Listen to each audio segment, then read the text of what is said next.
What's going on, y'all? What's going on, y'all? DBN Radio Live.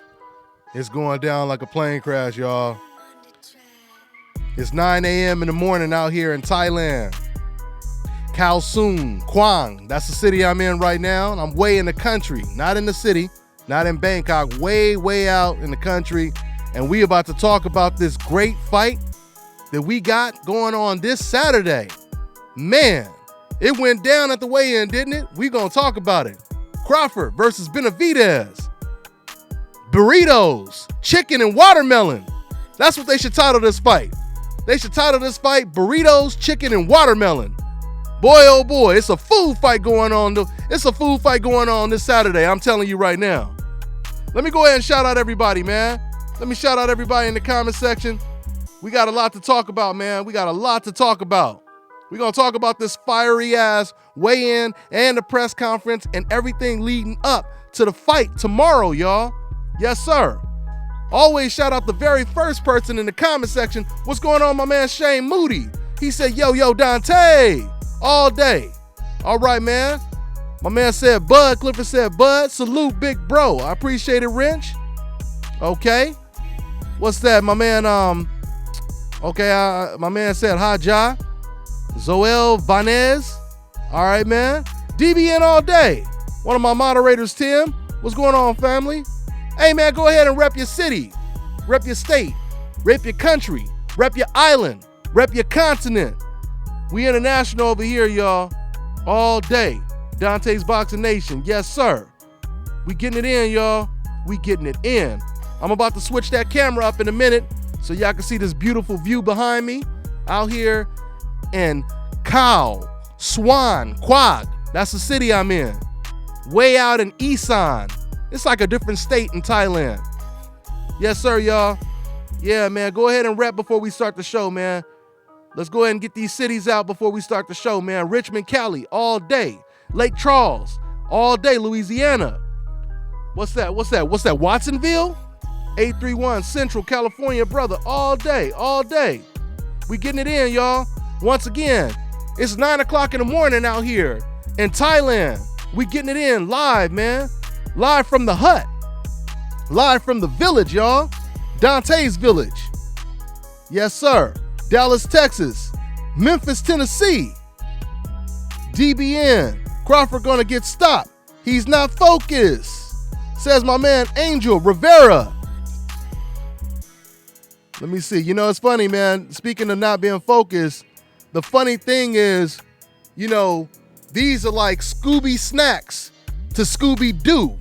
When you got a fighter talking and really getting Crawford riled up, this is what he feeds off of. You know what I mean? So we gonna see, man. We gonna see.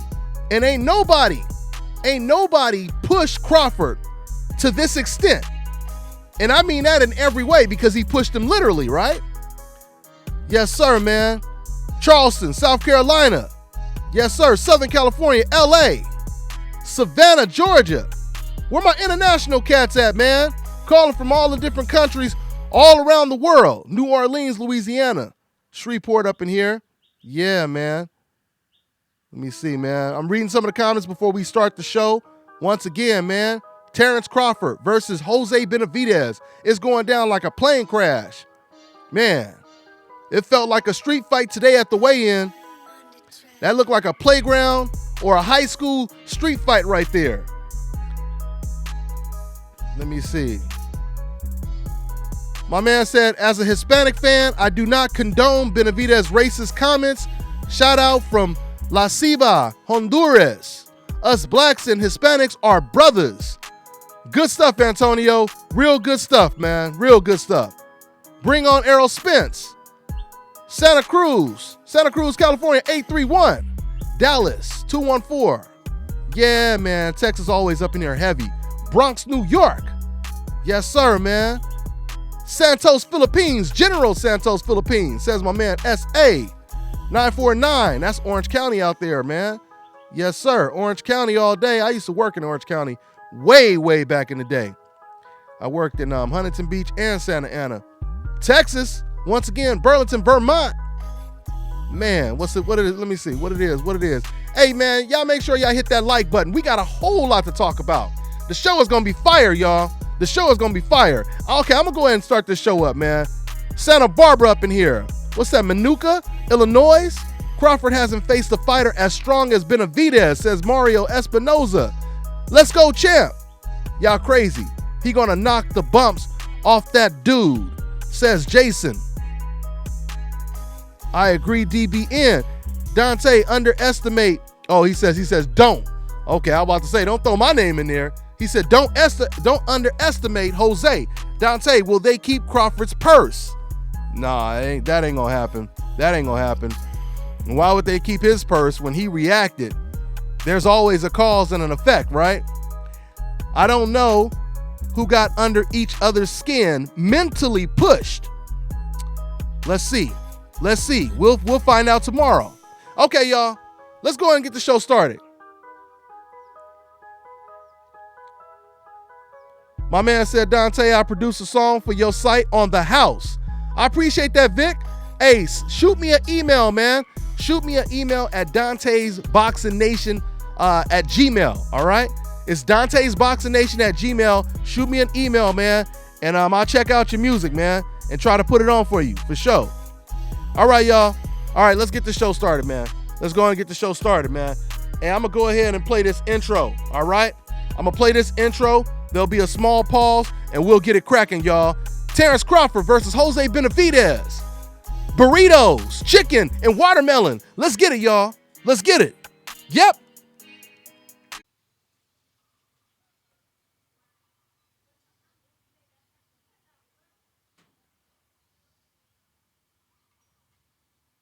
What's going on, guys? This is your boy Dante with Dante's Boxing Nation. And let me tell you something right now. If you guys are looking for the best fragrance products in the world, you need to go to ashkicking.com. That is ashkicking.com.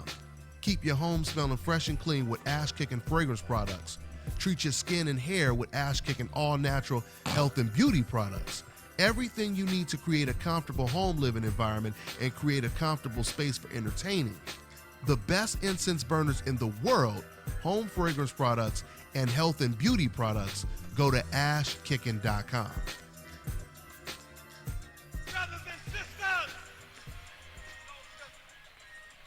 brothers and sisters, I don't know what this world is coming to.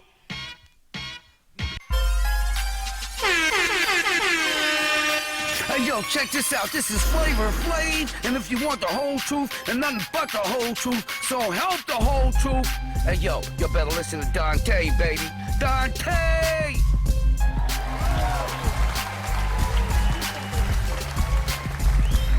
What's going on, y'all?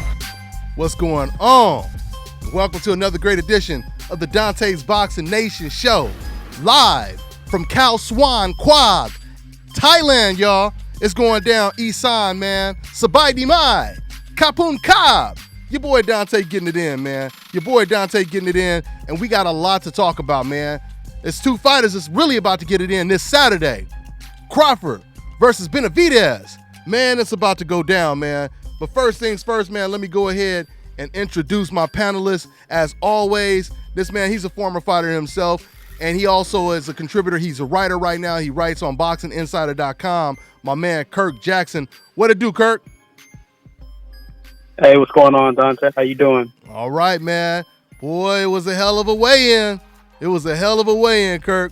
We gonna get it in and talk about it, man. And once again, and let me also go ahead and introduce my man. This is another contributor on my channel. This man, once again, you guys hear his voice reporting for me every once in a while, dropping them extra videos on my channel. My man, AK, Arab King. What's going on, AK? What's up, Dante? We in the house, baby. What's going on? Let's get it, man. Let's get it, man. Let's drop right into it, man. Once again, guys, the number is on the screen. You guys can call in and join the conversation. Whatever you guys want to talk about, let's go on and talk about it. All right, first things first, Kirk, now it's been a whole lot going on in this press conference, and quite frankly, they really promoted this fight. Because I heard some people saying, oh man, this is all staged and set up and et cetera, et cetera. You heard your boy Terrence Crawford. He said, well, it really all started when Jose Benavidez, he started talking about Terrence Crawford's teeth at the press conference. And then from there, Crawford, he said, I'm going to get them burritos out of you. This was all at the media workout. And then from that point on, it really went down. And that's when, we start hearing Jose talk about the chicken references and all that kind of stuff. He started attacking Terrence Crawford's trainer. And then it got even worse at the press conference. So I want to ask you, then we seen today, Jose, he pushes Terrence, he swings on him. Do you believe fans when they say that it was staged? Nah, it's legitimate hatred, or maybe not hatred, but it's legitimate beef between the two. Absolutely. This just didn't start. This just didn't start with the press conference and the open workout and things like that. This goes back to, I think, even last year when Benavidez was talking shit about Crawford, saying that he's afraid to fight him. He's been ducking him. We offered a fight to him back at 135, back at 140, and he turned it down. And then there was the Benavidez had a fight, and he had a weigh-in, and I believe Terrence Crawford was in attendance. And Benavidez had his little camera crew, and they were, talking back and forth with Terrence. And then that's when Terrence went up to him and was like, I mean, you talking all this shit or whatever. We can go outside, basically, focus on your fight before you not make it to your fight.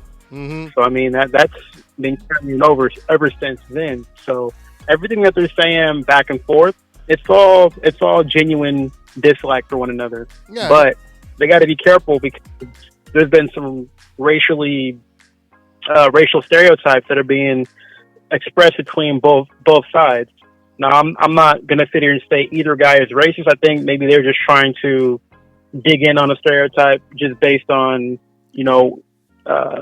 Jose heard something from Terrence. That was the burrito reference. So Jose struck back with the whole chicken or a watermelon or whatever reference. Yeah, so I can't sit here and say each guy is, but they got to be careful. And I'm just letting y'all know right now, y'all gonna get the recipe to Dante's chicken and burritos on Dante's Cooking Nation. That's for sure, man. Yeah, man, that's for sure. But you know what? Yeah, no doubt about it. No, I don't see it as racist. I mean, we all grew up with cats bagging on each other. There's a difference from bagging on somebody and being racist. You know what I'm saying? Now, if Crawford would have started calling. If Crawford would have started calling Jose some racial slurs and Benavidez would have came back saying some racial slurs, then it would have been racist. You know what I mean? So, and once again, and there's no doubt about it. I mean, Crawford, he did start it when it came to the racial stereotypes. So I don't really take that too serious. It is what it is. Like I said, that's just bagging on each other at the end of the day. But there's no doubt about it, AK. The situation has gotten really serious. What was your reaction, AK, when you seen Jose Benavidez push Terrence Crawford? Because we ain't seen nobody crazy enough to do that to Terrence Crawford, AK. Yeah, I think he was trying to test Crawford and get to his head. But I was, to my surprise, Crawford swinging. He really, tried to hit him. But, Crawford, he wasn't talking. It's not like Crawford did anything or said anything to cause the reaction from Benavidez. Benavidez just walked up to him, started talking trash, and just pushed Crawford for no reason. Mm-hmm. So you can't blame Crawford for the reaction he had because he's just like, hey, watch what you do. You can't just punk me like that. I ain't no punk.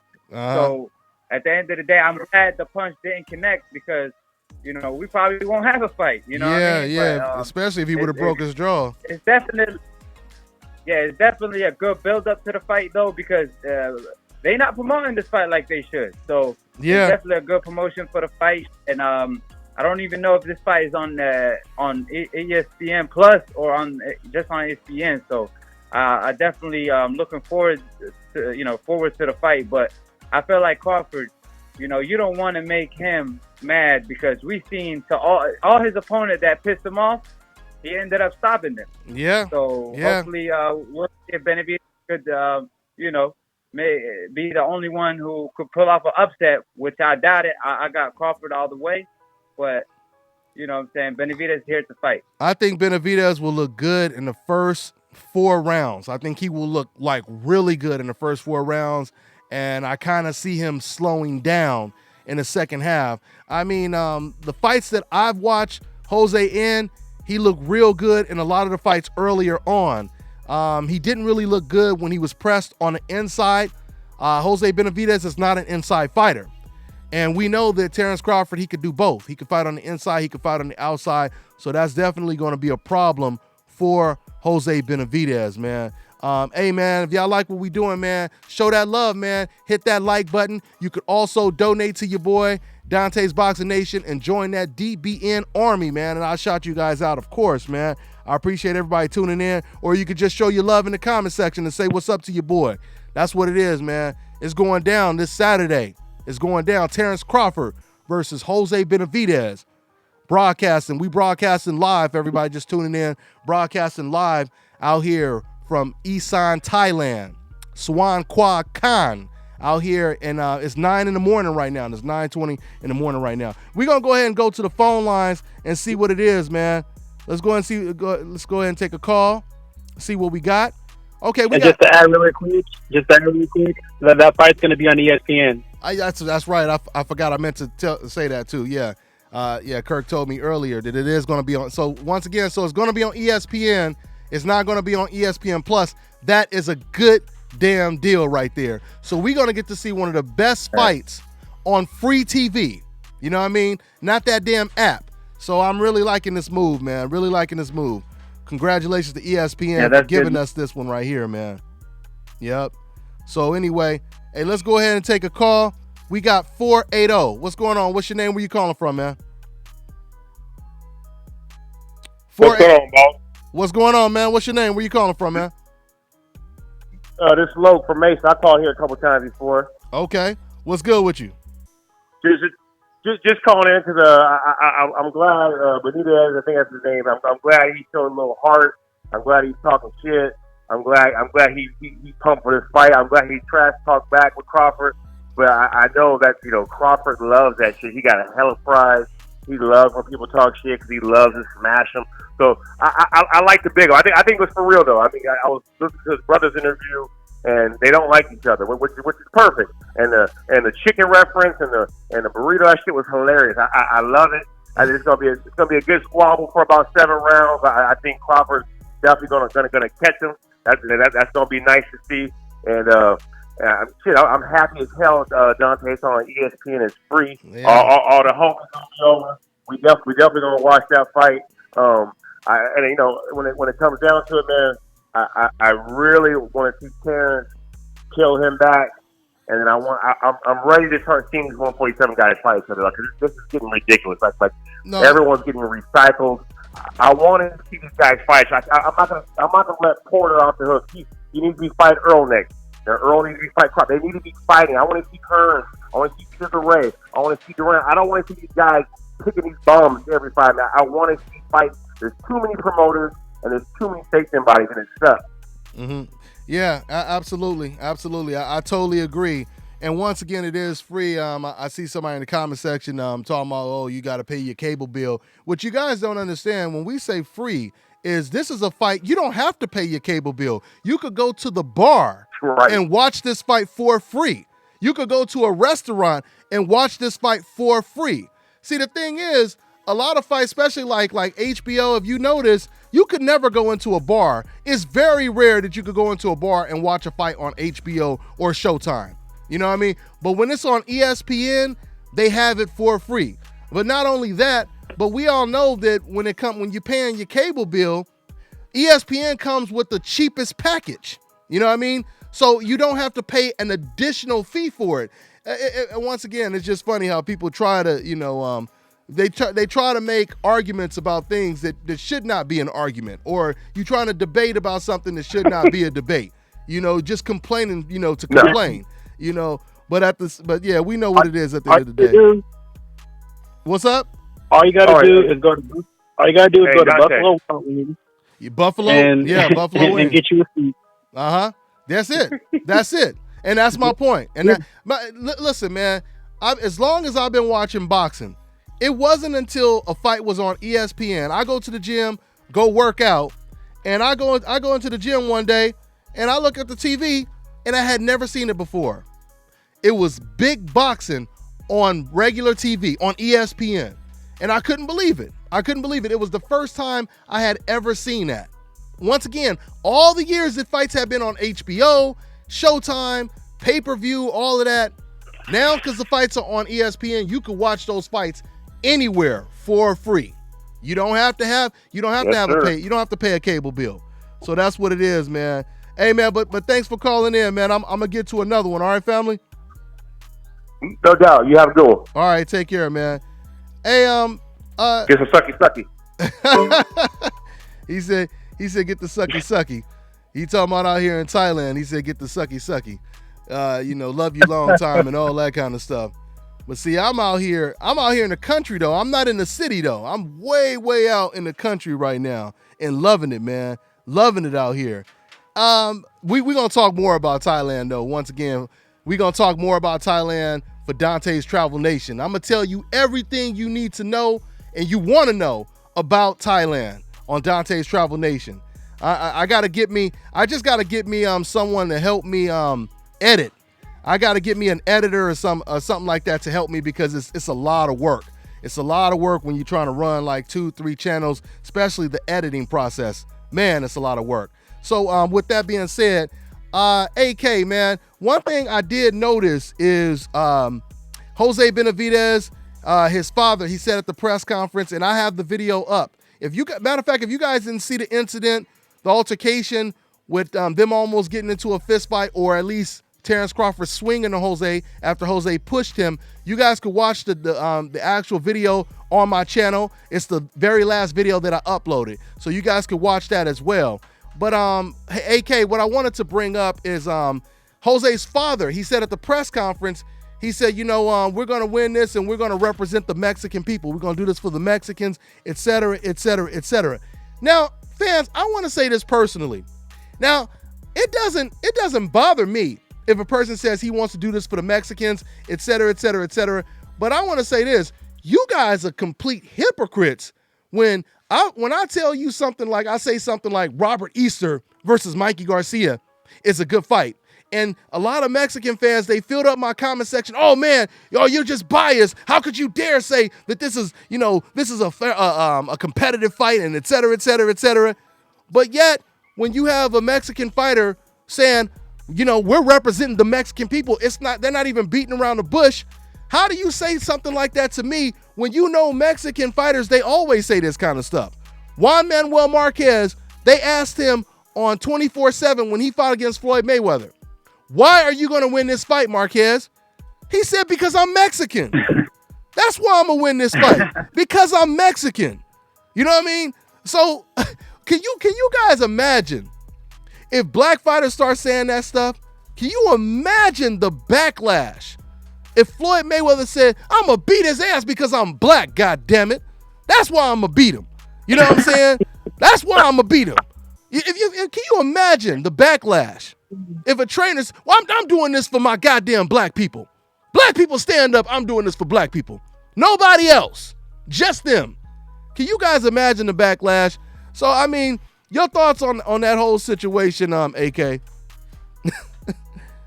Yeah, I mean, and you see mad people be attacking you just because, you say it's going to be a good fight. And you got, it's okay for him to back up his son. And, at the end of the day, it's okay. But just to say, oh, just because you Mexican, you're going to win, I mean, that's out of the book. But at the end of the day, I tell you, David Benavidez was on the show, and you asked him who's going to win the fight between Mikey and Errol Spence. He said Mikey because he got to support his people. So it's okay to support your own people. That's not a problem. But yeah, just because an African American want to, support his people, then it's a problem. Yeah. Why is it a problem when it's an African American supporting his people, but when it's a Mexican supporting a Mexican, then it's a problem?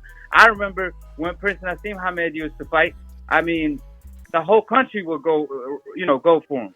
Mm-hmm. They don't know much about boxing, but they go for him because he's from the country. But at the end of the day, like I said, so why is it not okay for African American to support, his people, but it's not okay. But it's okay for Hispanic people to support their people. So they're hypocrites. We know what time it is. We know. And at the end of the day, when it comes to me, I pick who is gonna win. You know, I might favor somebody. I might favor a fighter for a reason or two. Maybe I like their style. Maybe I like I could relate to them. But at the end of the day, I'm gonna pick who I feel like is gonna win the fight. Everybody, stylistically and stuff. Well said, AK. Everybody has a team. Everybody has a team that they represent. You know, from the Lakers to the Giants to whoever, right? So, I mean, it doesn't matter. Everyone has a team. Like I said, there's nothing wrong with supporting whoever you want to support. But when you start to mislead people and you're in a position to where you can be influential like a Jim Lampley, like a ESPN, and you start lying to the public and you start telling people you can't separate your emotions with telling the actual truth, and you start telling people Gennady Golovkin is better than tons and tons of fighters just because you personally like him, that's when rooting for someone becomes a problem. If Dan Rafael and everybody at ESPN, if Golovkin is their favorite fighter, it's nothing wrong with that. But don't try to mislead the people into getting them to believe something that is completely inaccurate. And that is the difference right there. So once again, guys, it's like you said, the key word is you gotta get your emotion out of it. You know what I'm saying? At the end of the day, you can't just favor a fighter or say he's number one pound for pound just because he's from your country or whatever. You gotta speak the truth as far as who's the best. You can't just give a person the benefit of the doubt just because where they're from or just because they represent you. At the end of the day, facts is what matters, and opinions are like assholes. Everybody got one. Yeah, absolutely. And once again, man, I get annoyed when these cats, whenever, it's so funny because, we've been criticizing the hell out of Sean Porter. We've been criticizing the hell out of Dillian White not fighting against Ortiz, and we're going to talk about that later on. We've been talking about Anthony Joshua, et cetera, et cetera. But when I criticize them, none of these same decavs show up. But when I mention Canelo's name, when I mention Mikey Garcia's name, see, they don't care if I say something about blacks. They're like, oh, who gives a damn about them damn black folks? But I say something about Canelo, I say something about Mikey Garcia, and it ain't even got to be bad. You can't even say somebody has a chance against Mikey Garcia with these type of fans. You say, so my point is, they fill up my comment section. I want you guys to call in, man. Call in. If you guys disagree with anything I say, this is the perfect opportunity. You got me where you want me right here. You could call in and you could show all your friends that you congregate with when you talk shit about, oh, that damn bastard Dante, here he go again with his BS. Let me go ahead and get my popcorn and watch another one of his videos. You sitting over there like that. If you could watch every damn video I drop and you in the comment section, every time that I'm talking about a fighter that you like, call in, man. This is your opportunity, but you're not going to call in. At least 90% of them won't call in because they know deep down. They like, God damn it, I hate what Dante's saying, but it's the goddamn truth and I can't stand it. I just wish it went with my agenda. And that's what it really comes down to. So call in, man. Call in. And one more thing. If you guys see in the comment section, if you guys see anybody trolling in the comment section, tell them to call in. All right? Okay, and hit that like button, y'all. Hit that like button. Show that love, y'all. Yep. Go ahead, AK. Yeah, Dante, can you picture if Floyd Mayweather, let's say he started off at 135 like Terrence Crawford did, and he was at 147 at one point, and then he said he's going to move up in weight and fight Golovkin. And he had a Lomachenko in his division. And then when it comes time to fight Golovkin, because he said he's going to move up and fight Golovkin, he never did. And then he stays at 147 and doesn't fight Lomachenko. You know how people going to attack Floyd and say, oh, you are chicken, you ducking left and right? Of course. But Mikey Garcia is doing that right now, and people acting like, oh, it's all business. Oh, the Aerospins ain't the right fight. But he's the one who asked for that fight. Nobody was asking Mikey Garcia to fight Aerospin. We were just asking him to fight Lomachenko. Absolutely. He fought at 140 at one point where he fought Adrian Broner, and Terence Crawford had all the belts, and he ignored, like, he acted like Terence Crawford wasn't there. As soon as Terence Crawford moved up a weight, he fought for one of his belts. So he's ducking and maneuvering the best competition, and people acting like they don't see it. And when you bring it up, they be like, "Oh, you hating." Absolutely, absolutely. And I got a little distracted over here. But, I mean, once again, man, we already know that Floyd Mayweather, he moved up 5 weight classes. He fought against Canelo Alvarez. That was 15, 20 pounds bigger than him. And the difference is you have someone like Mikey Garcia who hasn't moved up 5 weight classes. So there's no doubt about it that he can do it.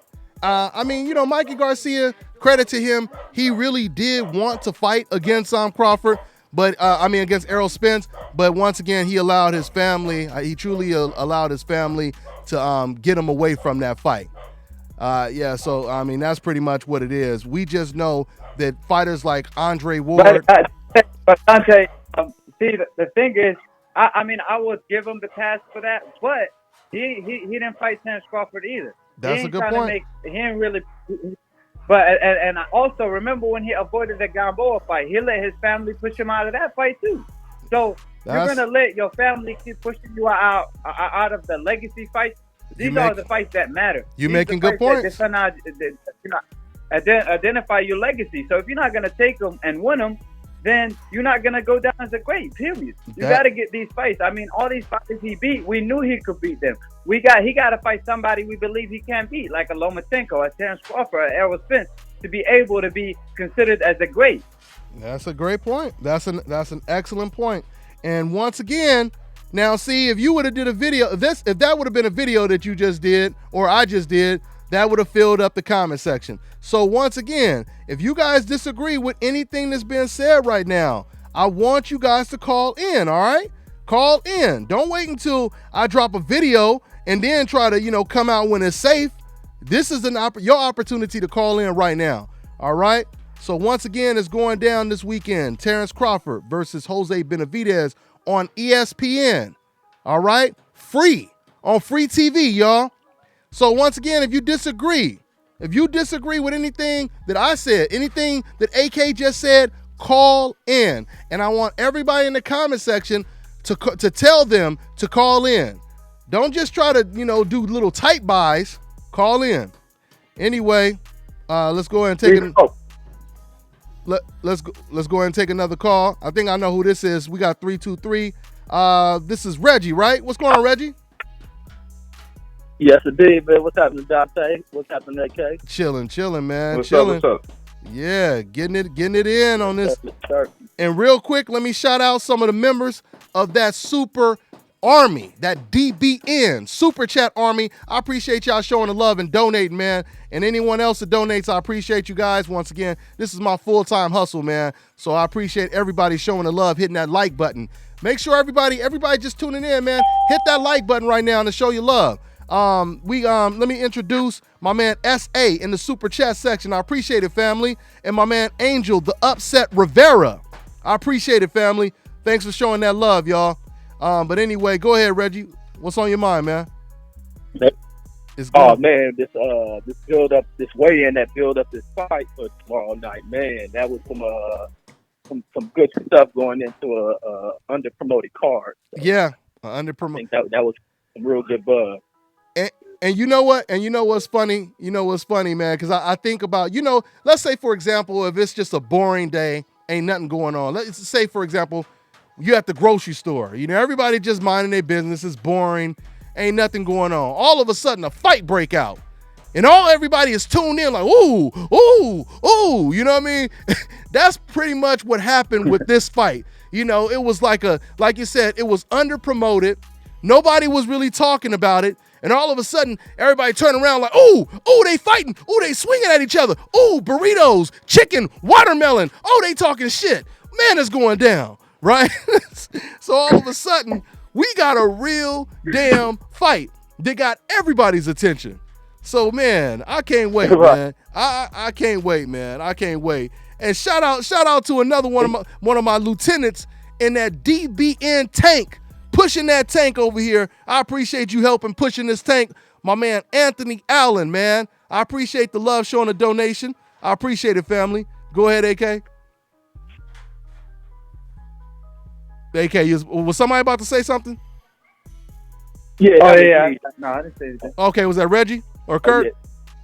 Yeah. I was gonna say something because the thing that's troubling to me, like even early on in this new deal that Crawford just signed, is how uninvolved ESPN and Bob Arum seem to be with his career. Like this step up, his new deal, new promotion, they have done nothing. And then now with him breaking out of his shell and becoming more of a boisterous and a person that stands up for himself, I can see, even in that fight, I want to see how it's going to be commentated. I can see them starting to bash that dude. There's a bunch of clowns that sit on that panel for ESPN. So I think the move for him to go with Bob Arum and ESPN again may be a thing where they kind of don't give him his justice. And I just want to see how fair they go about commentating tomorrow.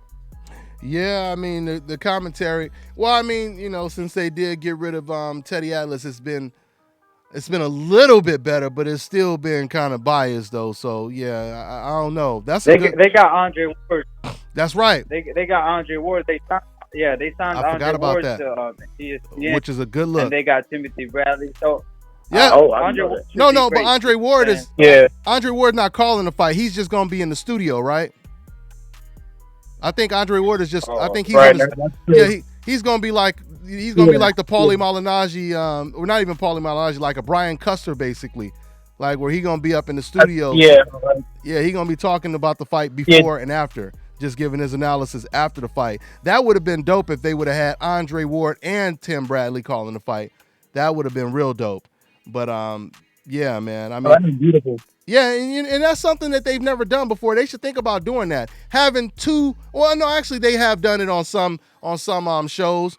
But having two boxers converse, and have a conversation about what they're watching instead of just having one boxer talk to the analyst, I think that would be a good look, So, but yeah, that's pretty much what it is. Yeah. They should really make the switch, because isn't it Mark Kriegel who's the other analyst? And I don't know what the hell he be talking about. They should just have him do the the post-fight commentary, like a Larry Merchant or like a Dan Rayfield or something. Have him and Dan Rayfield do like the after fight commentary, and like you said, have Ward and Bradley, and then Joe Tessitore feed off each other. Yeah, that would be a good look. That would be a good look, man. So hopefully something like that goes down. Hey, let's go ahead and take another call, man. Let's go ahead and take another call. Make sure you guys hit that like button, man. Show that love, man. Hit that like button all day, y'all. Yes, sir. We out here. It's 9:42 in the morning out here in Thailand right now. We getting it in early in the morning out here, y'all. Yep. Okay, we got LA. We got 323. What's going on, man? What's your name? Where you calling from? Hey, what's up, Dante? This is Victor from Los Angeles calling in. What's going on, Victor? What's on your mind, man? I just wanted to touch a little bit on what AK was talking about with the Mikey and Errol Spence situation. Okay, we got one. That's good. I'm glad somebody calling in to talk about it. This is what boxing talking is about, man. Yeah. Having a boxing conversation. Yeah. Go ahead, Vic. All right. They say Steven Espinosa had already said that the fight wasn't going to happen until early next year, right? So I don't think Mikey's ducking Errol or Errol's ducking Mikey. I think they're being realistic. They know the fight won't happen until early next year, so they're going to take a fight in between and wait it out till next year. Mikey Garcia, he's looking for a fight, and what's his name? Errol Spence. He just tweeted he needs a fight. He literally just tweeted he needs a fight. So both fighters need a fight right now. So why not make it to early January or February, like whatever, early 2019? Why not do that? Apparently somebody don't want the fight, and apparently it's Mikey Garcia, because Errol Spence wants the fight. Yourself, Errol Spence wants that fight bad. He got nothing to lose when it comes to that fight. Honestly, if you think about it, I haven't seen Errol Spence say that Mikey's ducking him, or anybody from his camp say that he's ducking. You know what I mean? Well, fighters don't usually say that I- though. I'm just saying fighters don't usually say someone's ducking them. I mean, Charlo never said that Golovkin is ducking him. So I mean, I don't know if we could use that as a defense. Do you think Mikey Garcia is ducking Crawford? What'd you say, AK? I said, do you think Mikey Garcia is ducking Crawford, or did he duck him at any point, or did he have to try to avoid him? Okay, let me touch on that real quick too. You said that Mikey ducked Terrence Crawford. If you look at boxing, No, he asked. No, Mikey fought Broner. No, he was asking you. He was asking you, Vic. He was asking questions. Yeah, he didn't say it. He was asking. I can't say that he is or he's not. Only he knows that. You know what I'm saying? But okay, what but so didn't he fight at Adrian Broner at 140, and Terrence Crawford had all the belts at 140. Okay, but he chose not to fight Terrence Crawford and waited till Terrence Crawford moved up, then fought for one of his vacant belts. You don't think that's called ducking? You avoided the man with all the 4 belts. If he would have beat Terrence Crawford, he could have been number 1 pound for pound right now. All right, AK, I think you got your facts mixed up, bro. I think you need to go to BoxRec and see that Mikey fought Broner before Terrence Crawford had all the 4 belts. And if you look at Terrence Crawford got all the 4 belts after that. No. But it don't matter. Yeah. At the end of the day, he was the number 140 pounder. But then he didn't even. So check this out, bro. Mikey had the diamond belt, right? So that means that he was mandatory to Crawford after Crawford had all those 4 belts, but Crawford moved up. Mikey didn't move up. He fought again on 140. You know what I'm saying? So Mike, hold on. Let me say one thing. Mikey Garcia came out and said he don't want to fight Terrence Crawford because he don't like his style. He'd rather fight Errol Spence. So when you say Terrence Crawford moved up because he had nobody to fight, because Mikey Garcia didn't want that fight. And Mikey Garcia himself stated that he don't like Terrence Crawford's style. He don't even like how Terrence Crawford fights, even though he fights like Terrence Crawford. He moves around the ring. He How did you say complain about somebody moving around the ring when you yourself move around the ring. You remember when he fought Toledo? Wouldn't you call him? Didn't he move around the ring just like Terrence Crawford? So why is it not okay for Terrence Crawford to move around the ring, but it's okay for Mikey Garcia to move around the ring? But he already stated that he don't like Terrence Crawford's style, so you already know that he's the one that doesn't want to fight. I mean, it's not like we're not blowing smoke.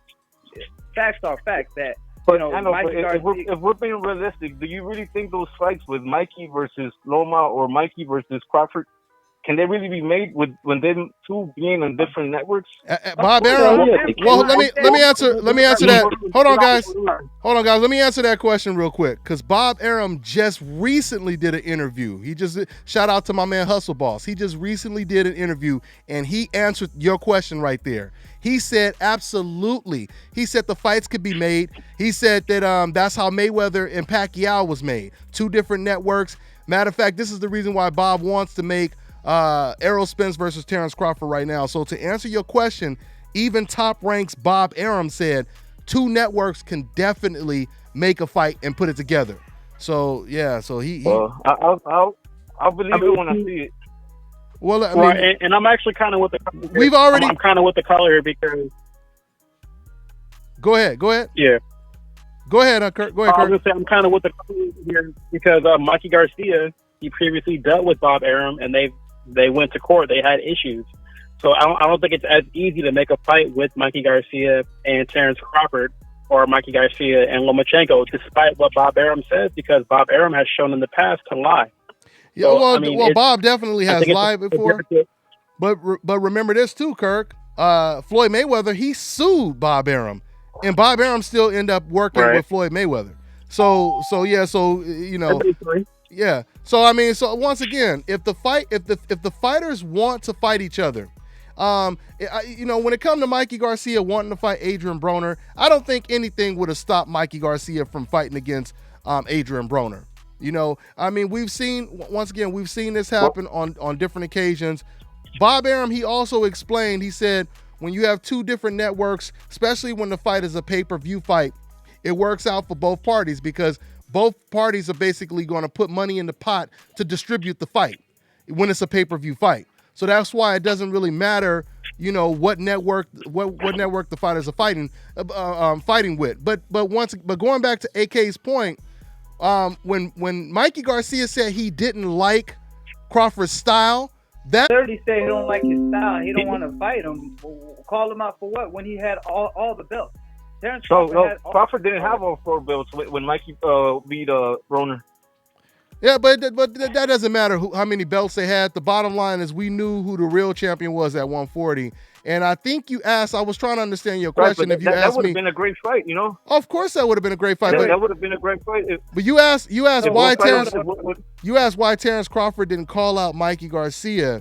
It was Mikey Garcia who was in the lower weight class. He was the one that was moving up in weight. So once again, if the question that AK was asking is, if Mikey is going to move up to 140, why not fight the best fighter at 140?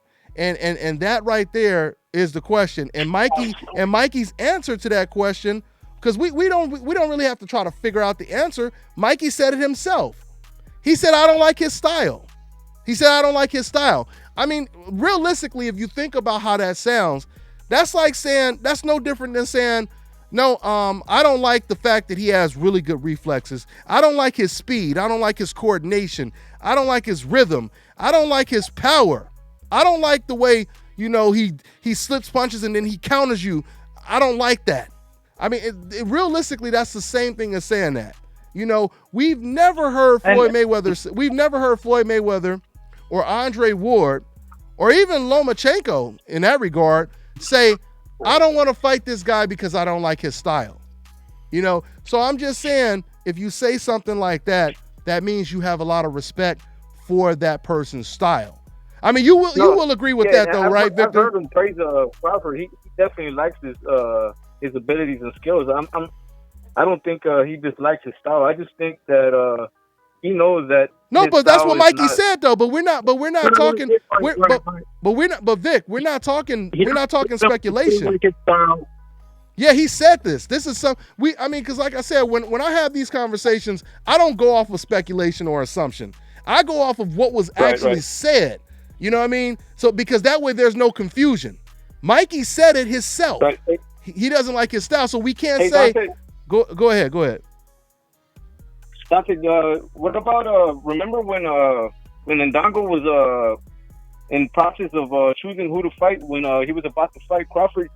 I think Mikey also sent him an offer, and he was deciding whether to fight Mikey or Terrence, and he decided to fight Terrence. But Mikey, if Ndongo would have fought his fight, if he thinks his fight is gonna win, I'm pretty sure Bob Arum thinks Terrence Crawford could beat Mikey. I'm pretty sure he's confident in Lomachenko too.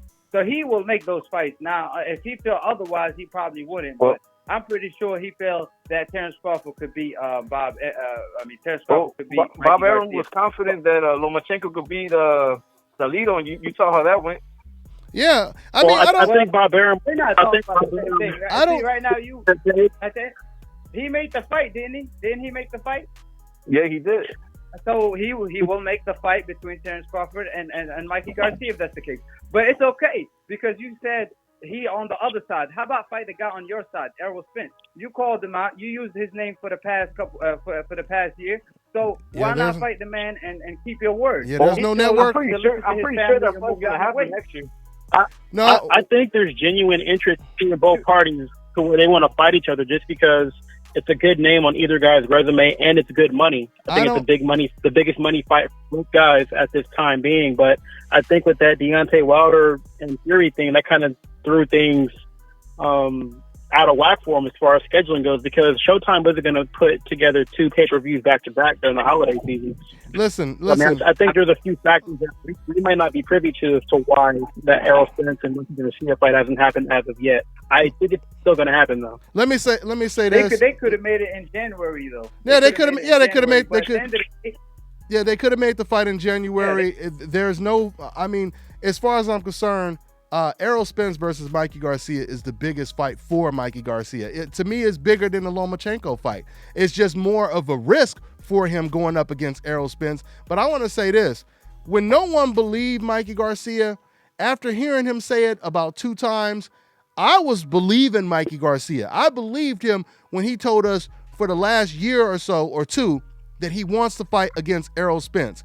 But now, since he pulled out of the negotiations, now I don't believe that this fight will ever happen. I think if Mikey is not going to take the fight now, Mikey is never going to take the fight. Unless we see Dante. Errol Spence get like extremely exposed or something like that, and that's a different situation. But I just feel there was no need for him not to take the fight right now if they were negotiating the fight right now. Go ahead. And on top of that, Dante, think about it. If you avoid a 5'5" Gamboa, and who fought at 126, starting off his career, I just cannot see you wanting to fight a beast like Errol Spence in his prime. At the time when Mikey didn't want the Gamboa fight, Gamboa wasn't even at his best at 135. Yeah. And he still didn't take that fight. Hey, so well, how can I believe that you want the Errol Spence fight when you didn't even want to fight Gamboa at the time? So I just felt like he used his name. AK, you know that fight came with an extension though, right? What's that? Came with a what? That fight, there was an extension involved. If Mikey would have fought Gamboa, there was a 2-year extension, and he would have never got a new contract. That's what Mikey was fighting for. No, that's not. Victor, I think he's creating stuff to protect Mikey Garcia. That's not what Mikey Garcia said. Hey, Victor. Hey, well, Victor. Hey, Victor, man. Hey, good call, man. I'm gonna get to another one because the phone lines are starting to come in right now, or the number's starting to call in right now. So, hey, thanks, Vic, man. Good stuff, man. Call in anytime. All right, man. All right, take care, man. All right. Hey, Dante. Go ahead. Just to respond to what he says. Now, he said that the fight came with an extension. Now, if that's true, then it's okay. But Mikey Garcia at the time, when that happened, Mikey Garcia came out and said that Gamboa don't want the fight. He ducking. He didn't blame it on Bob Arum. Keep in mind, he said it's Gamboa that's ducking. He didn't use Bob Arum as an excuse.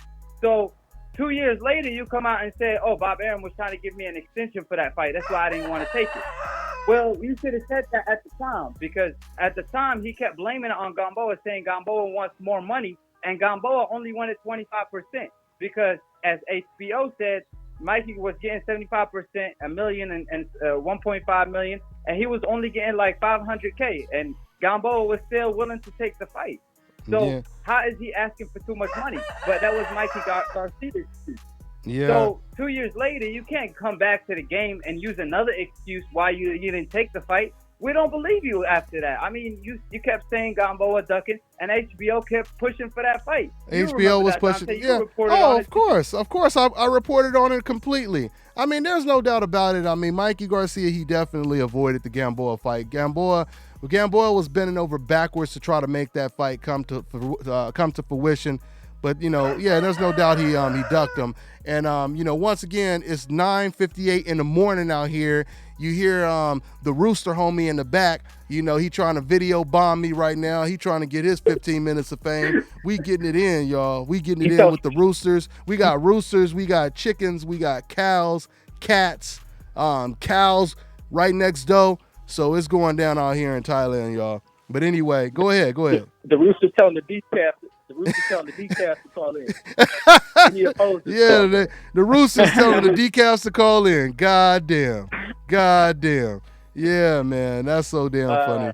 That's so funny. But anyway, man, hey, let's take another call. Man. We got 310. What's going on? What's your name? Where you calling from?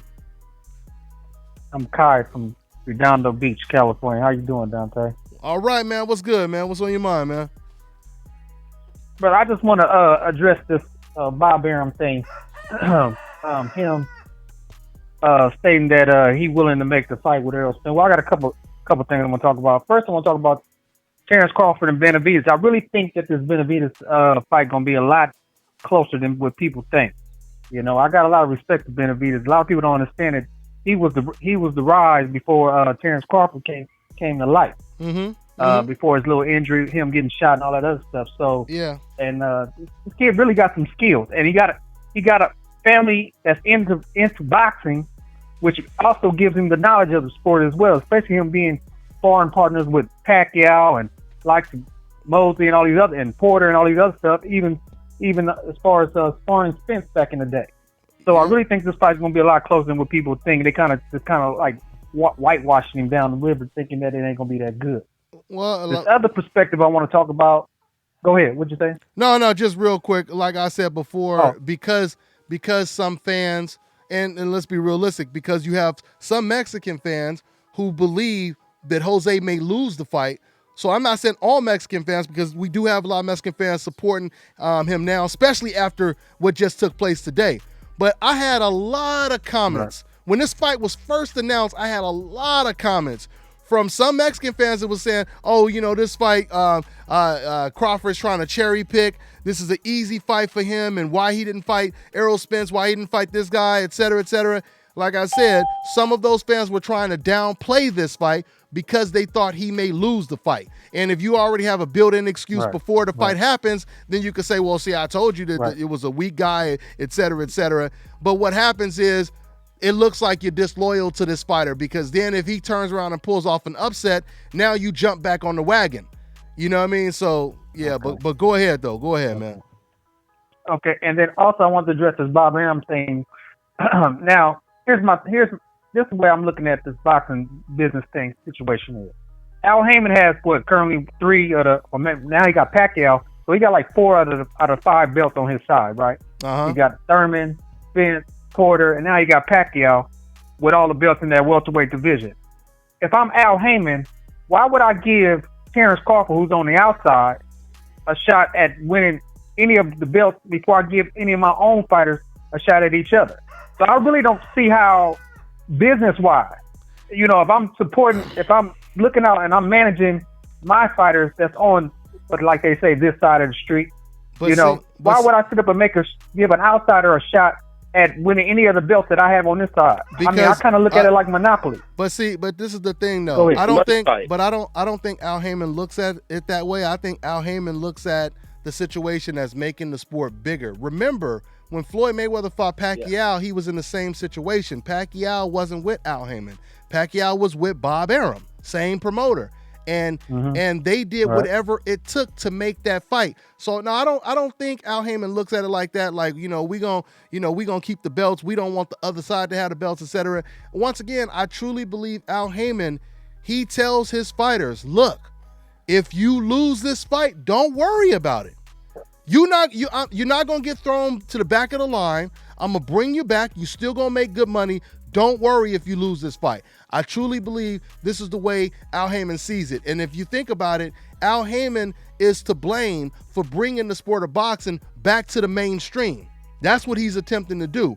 And fights like Terrence Crawford versus Errol Spence, those are Sugar Ray Leonard Hearns type fights. The only problem I have with that fight is it's a little too premature right now because they freezing out Errol Spence.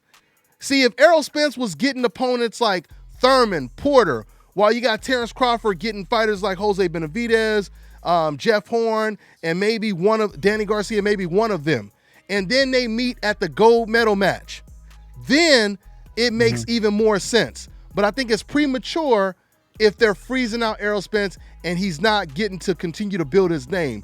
That Mikey Garcia fight would have really, really helped Errol Spence build his name even more, especially if he would have been the first to possibly knock out or stop Mikey Garcia, regardless of Mikey Garcia moving up in weight. It would have been a statement, and it would have caught a lot of people's attention. So, I mean, that's how I see that situation. So what do you come to this notion? Because I hear little bits and pieces about the IBF by Mikey having the IBF title at his own division, and that Errol Spence being the IBF welterweight champion, that because there is a mandatory already set in stone with this Richard Comey guy, that in order to you have to satisfy the IBF in your own weight class before I will allow you to go up 2 weight classes to fight for an IBF title at a different weight class. So, I mean, I'm hearing this is some of the discrepancies why Mikey probably couldn't take the Errol Spence fight. Now, I don't know how true that is, but what do you think about that? It's not true. His family said don't take it. Yeah, his family told him not to take his family, they strongly urged him not to take the fight. I mean, Robert Garcia has done tons of interviews saying we are willing to do whatever it takes to stop him from taking the fight. Even Bob Arum, he said, I talked to Robert Garcia and Robert told me we're willing to do whatever it takes to stop Mikey from fighting Errol Spence. So once again, we got to go Right. off of what is actually said from the horse's mouth. You know, they're telling us why they're not taking this fight. So yeah, Mikey could have took this fight if he really wanted the fight, but he ended up listening to his family, and that's pretty much what it is. Now they want to go the Lomachenko route, and like I said, it's either now or never as far as I'm concerned. If Mikey is not going to fight Errol now, he's never going to fight him. That's my prediction. Go ahead. I didn't think that was a smart decision for him anyway, because why you just throwing away O's and L and giving away L? Because you know, we all know Mikey ain't gonna beat no Errol Spence. It's not gonna happen. And, you know, I mean, so I understand why. Go ahead. From that point of view, I agree with you. Yeah, if you know you're not gonna beat him, don't fight him. If you think you can beat him, then you fight him. It's just that simple. If you think you're better than Errol Spence, if you believe you pound for pound, you want to show people you number one pound for pound, the best fighter in the world, no one is better than you, you go in there, you fight him. And clearly, they don't feel that he will beat him. His family doesn't feel that he'll beat him. That's for certain. You know, Right, because I know Big G was trying to steer him away and tried to get him to at least look at Pacquiao first before, you know, even thinking about a Spence. I mean, because I don't see you gonna jump up 2 weight classes and fight the biggest, baddest dude in that weight class. I mean, and the strongest. I mean, that's just stupid to me. I understand Robert and them really trying to deter him from doing that. You know. Well, yeah, I never said I don't agree with that. Like I said, I completely understand them doing that. My point is, you know, when you tell people that you're gonna do it for 2 years, and then at the very last minute, once the contracts are put in your face, then you push the contract away from you and you say, "No, I changed my mind." That's when it looks bad. Before he started to say to the public he wanted Errol, he should have consulted with his family. So that's what it is, man. But anyway, man. Hey, but thanks for calling in, family. All right. Well, I think. Hey, thanks a lot for hearing me, bro. Oh, no doubt, man. Take care, man. So yeah. Hey, Dante. Go ahead, AK. What do you think about what Bob Arum had to say? He said that Heyman is a myth. He's not. Oh rich. yeah. I'm glad you brought that up. Al Heyman. So Bob Arum, he did an interview, and he basically said he doesn't even believe there is an Al Heyman. He said he believes that that's a figment of Sam Watson's imagination. He said he believes Sam Watson is really, you know, basically he's saying Sam Watson is the real Al Heyman, and he just created this fictional character, you know, of Al Heyman. But then in the same interview he said, but he was kind of acting a fool, because then in the same interview he said, I haven't seen Al Heyman in 3 years. So wait a minute, does he exist or does he not exist? You know what I'm saying? There is no Al Heyman. I ain't seen him in 3 years, unless he's trying to say something on the lines of Al Heyman does exist, but he really doesn't pull the strings. You know, it's Sam Watson, et cetera, et cetera. I mean, once again, you guys have to remember, this is Bob Arum is a man that told us that he was another one of the people that was saying that Al Heyman is destroying the sport.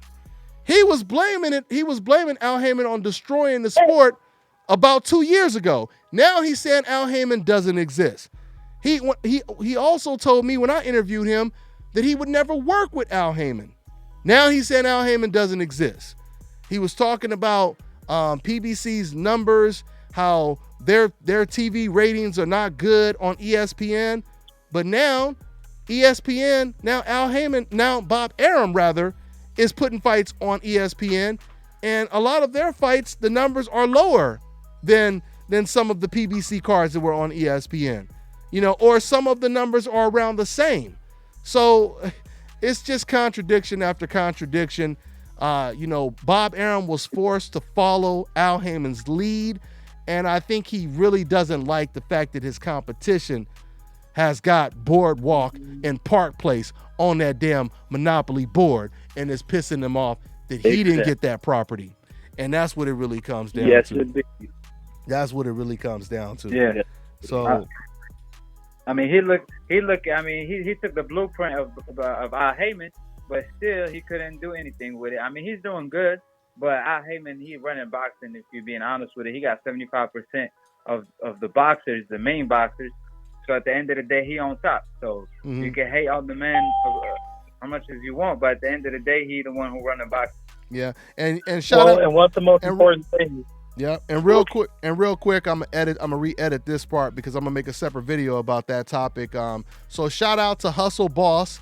Hustle Boss, the one that did an interview with my man Bob Arum. You guys go ahead and subscribe to my man Hustle Boss, another cool reporter, one of my homies back in Vegas.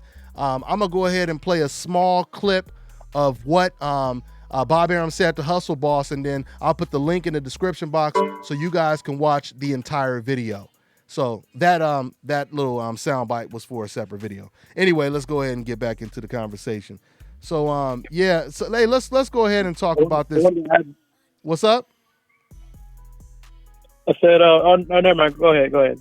No, I was just gonna say, hey, so AK, man, if you could put some money on this, is your boy Dillian Whyte, is he gonna fight King Kong Ortiz, or is he gonna fight Derek Chisora? Hell no, he ain't fighting no Luis Ortiz, man. He been ducking that fight ever since, man. He don't want none of that smoke. He talking crap. Man. Look, man, Eddie Hearn got a plan. He got a plan. When he did that stupid poll where he put the Deontay Wilder, Fury, and then he put White, and 53% picked Wilder, 43% picked Fury, and 5% picked White. And they still talking about making the White fight versus AJ for April. So they don't want Luis Ortiz will ruin them plans, and they don't want that work. So when Luis Ortiz, he over here, White trying to sound badass and talking about Luis Ortiz ducking him, blah blah blah. Luis Ortiz challenged him. He's like, hey, jump on my date if you think I'm ducking you. Then we all know what happened after that. They told him, hey, you hop on our date.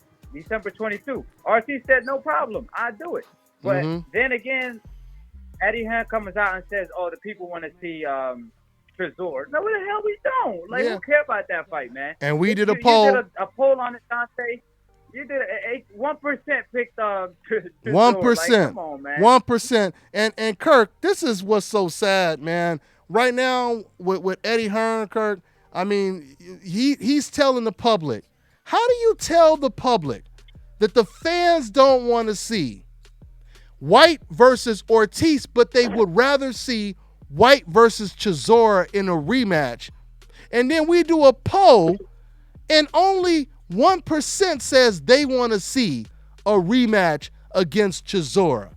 I mean, this is making White look like Anthony Joshua right now. And I mean, what's going on with Eddie Hearn right now? What's going on with Eddie Hearn right now, Kurt? He's doing what they do on Fox News. You know how Fox News, they'll tell you the sky is purple when that shit's red. Exactly. Exactly. That's what he's doing. Yeah, propaganda. Yeah, Dante, Eddie Hearn reminds me of HBO. Remember when they used to say Golovkin is the hardcore favorite boxer? And we like, what? How you going to speak for us? Like, I bet you if we did a poll back then, too, probably Golovkin would have got 5% too.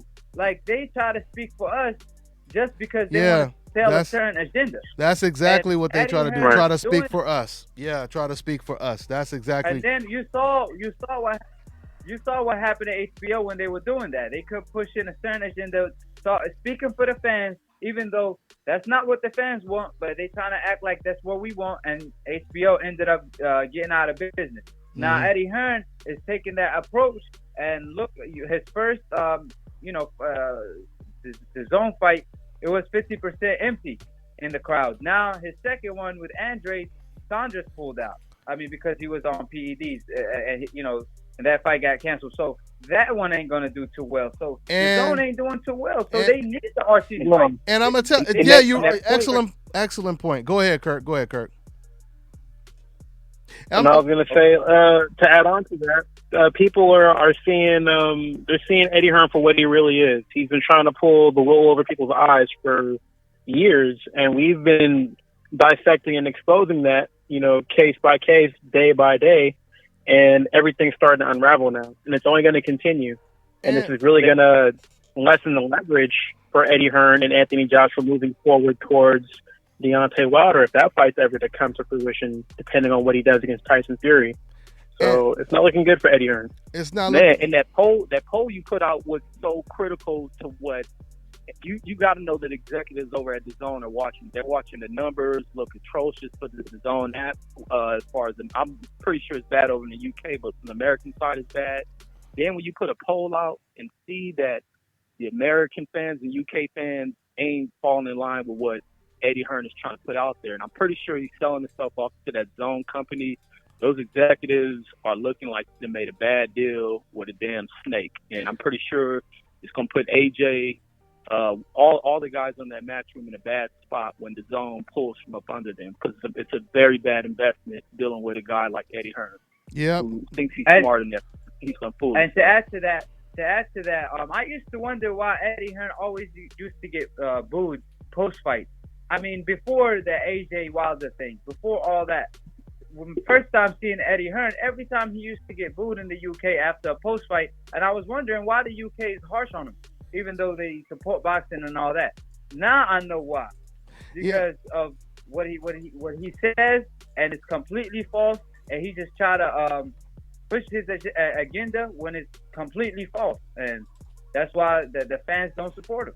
Let me just say this, man. I mean, I personally want to see every promoter be successful. I want to see DAZN be successful. But if you guys are going to be successful, you're going to have to give fans the fights that we want to see. You're destroying DAZN when you could have put on, just, adding on to what AK just said, you're destroying DAZN when you want to put on White versus Chisora rematch as opposed to a real meaningful fight like White versus Ortiz. Why? Because White versus Ortiz, that's the type of fight that leads to the playoffs, right? But White versus Chisora, that's just like an exhibition match. It's like a preseason game that doesn't really count, just for entertainment, and it doesn't really count for anything. So I mean, we want to see the two best fighters or two of the top 5 best heavyweights in the division fight it out to see who deserves a title shot. We know Derek Chisora don't deserve a title shot, so why is he even in the talks right now? It's not making sense, and it's not adding up.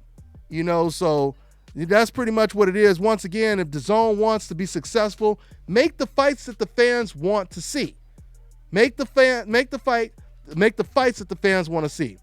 I'm always gonna speak the truth because DAZN, shout out to DAZN. They reached out to me. They wanted me to help promote their shows, which I have no problem doing. But at the same time, I'm gonna tell you guys, you got to put on the fights that the fans want to see.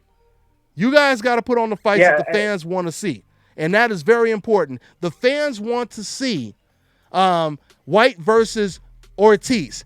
That would be big on DAZN. So that's the fight they need to make. Go ahead, AK. Yeah, somebody in the comment section, he said, who have Ortiz fought, though? Okay, how about you call in? But as far as to answer that question, he fought Jenny. He fought Wilder. Who have White fought? Other than AJ, and he got knocked out by AJ. Like, so what do you mean? They both Ortiz and what's his name? White lost their biggest fight. So why not fight each other to get the shot? Once again, let me just add on top of what you're saying. Once again, these fans in the comment section, they try to defend these fighters, but they don't realize when you try to defend them, you make the fighter you trying to defend look even worse. Because if you're using that weak defense, what has Ortiz done to get a fight? Then you would have to ask, what did 80% of Dillian White's opponents do to get a fight with him? What was the guy's name? I forgot his name. The dude who tested positive for clenbuterol as well, the heavyweight that Dillian White knocked out. What was his name? What's his name? Brown or something. Brown. Like Lucas Brown. Lucas Brown, right? Lucas Brown? Is that his name? Yeah. Lucas, whatever his name is. Yes, sir. But so when you ask the question, Who has Ortiz fought? If Ortiz has fought Wilder, he's fought Jennings, right? And then you got Lucas Brown, and he got a fight, then who deserves a fight more against White? Ortiz or Brown? You see how easy it is to shut down ignorance? That's what happens when these fans are basing things off of emotion. You cannot base a conversation like this off of emotion and not logic, or you end up making yourself look like a fool, or you make the fighter you trying to defend look even worse. It's like, it reminds me when they keep saying, like, when they keep trying to give Canelo a pass, saying, oh, who have Charlo fought? Like, but we asking who is this guy he about to fight? Fields? I believe his name is Fields. It's like, who have he fought to get the shot? So he's telling me Charlo, who beat Rock Williams, who was a champion at 154. Canelo didn't want to fight him. Now he's a champion. Now he's number one contender at 160. Canelo still didn't want to fight him, and he moved up to fight Fields. Rocky Fields. Who the hell is Fields? So y'all telling me Fields is a more well-known name than Charlo? Exactly. He fought better names than Charlo? Exactly. Come on, man. It doesn't. The other cold part of the sanctioning body is allowing that. Any other fighter that would make a move like that will be stripped. To allow Canelo to do that just shows the bias within these sanctioning organizations. Yeah, a lot of pressure has to be put on them. They're trying to protect. Correct his pocket. It's somewhat of a conflict of interest because we know it's somewhat of a conflict. Yeah, they don't see studies, they don't see rankings. They don't care about the ideals of what is actually right and wrong. They just care about dollar signs. That's pretty much it. Hey, let's go ahead and take another call. And once again, man, I'm going to say it again. You fans, whenever I make a video talking about Canelo, Mikey Garcia, I get some of these hostile Mexican fans. And once again, I'm not talking about the ones that's not that way, but the ones that fill up my comment section, call in, man. You support DBN. You watch all the videos. You fill up the comment section. This is your opportunity to call in. Don't take the easy way out and just try to type up some stuff and dip. This is your opportunity to call in right now. With that being said, let's go ahead and take another call. Okay, we got 443. What's going on? What's your name? Where you calling from, man? Hello, Dante? Yeah. Yes, sir. What's going on, man? Hey. You breaking up, bro. I can't hear you. Hello? Dante, can you hear me? I hear you, but you was breaking up just a little bit. I hear you now. You can hear me now? Yeah. What's up, man? Hey, it's from Baltimore, man. What's going on? How you doing? All right, man. That's what it is. You said Baltimore, right? Yeah, you breaking in and you breaking up, man. You breaking up, man. Okay. He'll call. Let him call back when he get off that subway. And anyway, yeah, man. So before we take another call, my man said I'm not Mexican or hostile. So if you're not Mexican or hostile, why are you defending yourself like we talking about you? This goes back to the conversation. Some dude, Alex, he said I'm not Mexican or hostile. So why are you defending yourself like you are one of the hostile ones? And I was talking about this earlier. Listen, man, if we were talking about gay people right now, and will you come out of nowhere and say, hey, man, I'm not gay, and I could prove that I'm not gay. You know, I done banged a whole bunch of chicks, and et cetera, et cetera, et cetera. Are you going to do that? No, you're not going to do that. If you're not gay, then it doesn't apply to you, right? So and this is the problem with racism and talking about racism. When we talk about racist fans, if I'm talking about racist Mexican fans, if I'm talking about racist white fans, if I'm talking about any racist people, I'm only talking about the racists. I'm not talking about the whole race. I'm only talking about the racists in that group. So if you're not one of the racists, why do you post comments in the comment section saying, hey, man, I don't understand this racism. Why you got to talk about racism? I'm not a racist. I have a black friend. My favorite fighter is Terrence Crawford, and et cetera. Why are you defending yourself like you're one of the racists? You don't have to say anything if it doesn't apply to you. You know why you're doing that? Because you probably are one of the racists and you feel guilty. And me exposing the racism, it makes you extremely uncomfortable. And that is the plan.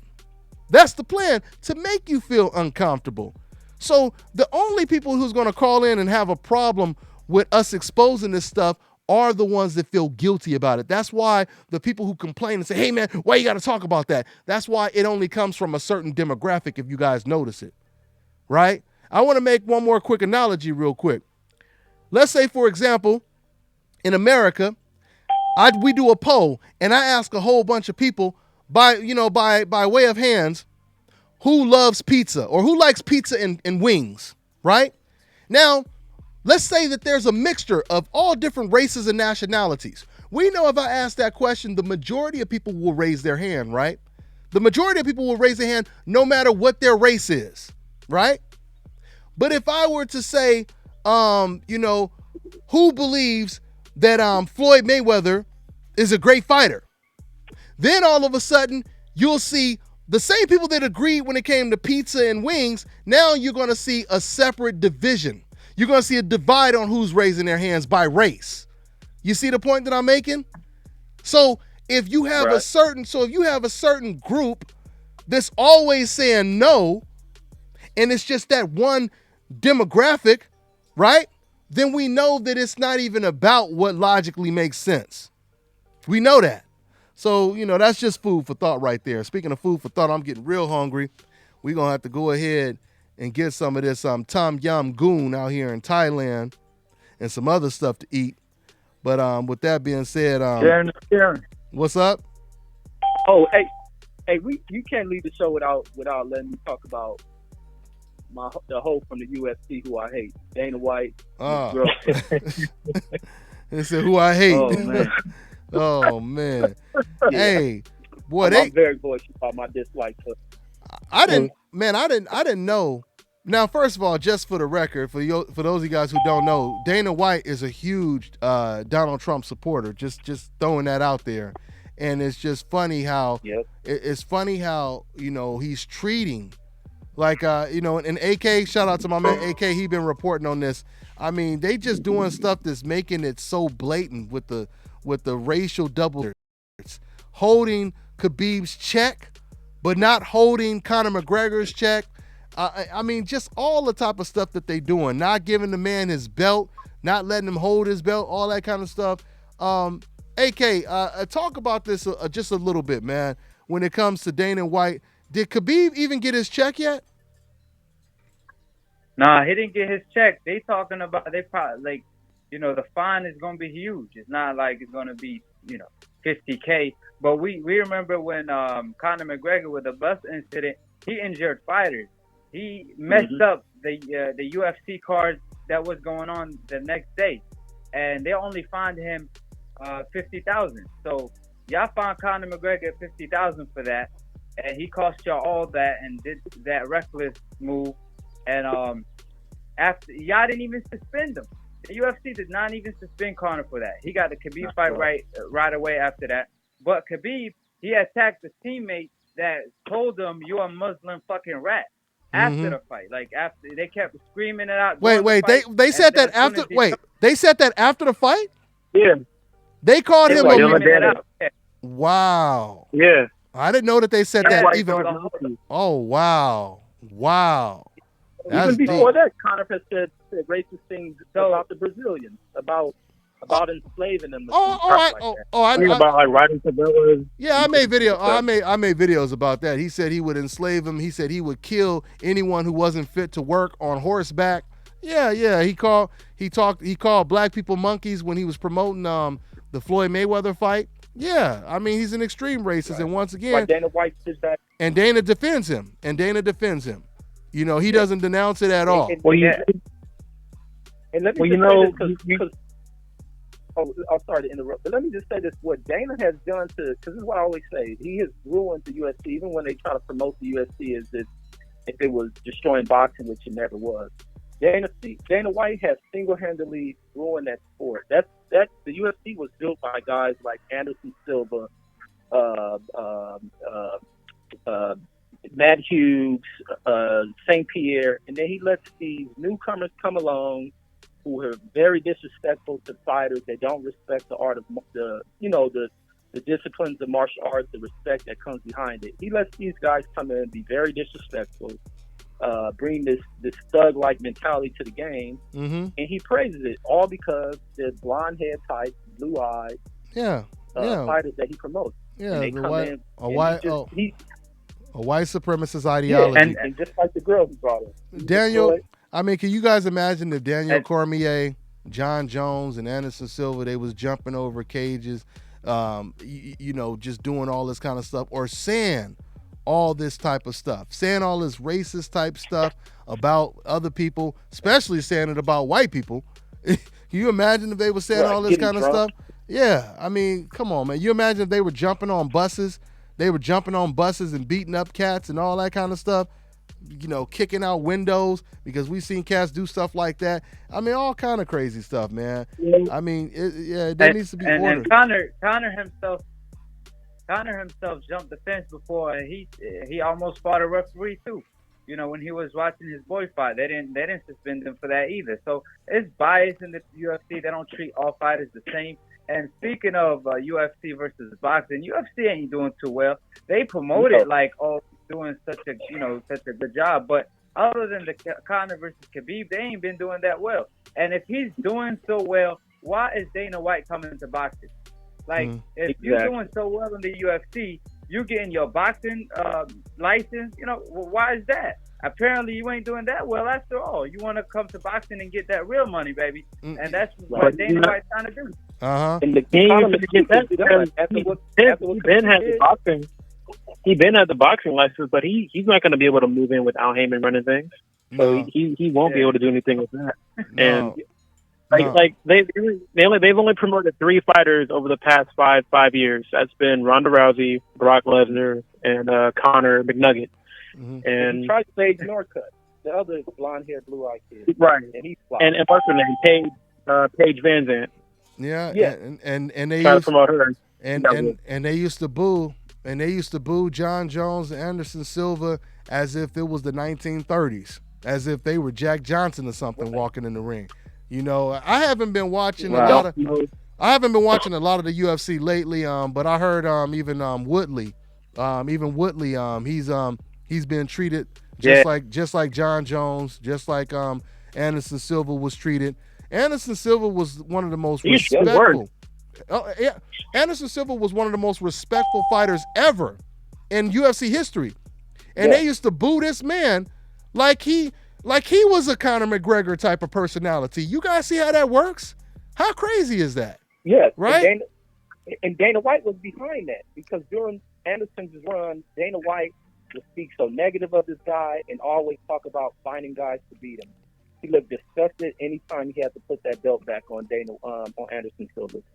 He's a flat out wannabe Aryan, and I wish I ran into him. I'll dope being Dana White. The same disdain that he has for Anderson Silva, he has for Tyron Woodley.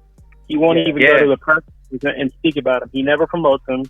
He disrespects him, Demetrius Johnson, Chris Cyborg, all these fighters. Like, the UFC has a talented roster of fighters, a talented stable of fighters, but they just don't promote them unless you got that proper complexion, because obviously the promotion is geared towards that certain demographic. Kirk,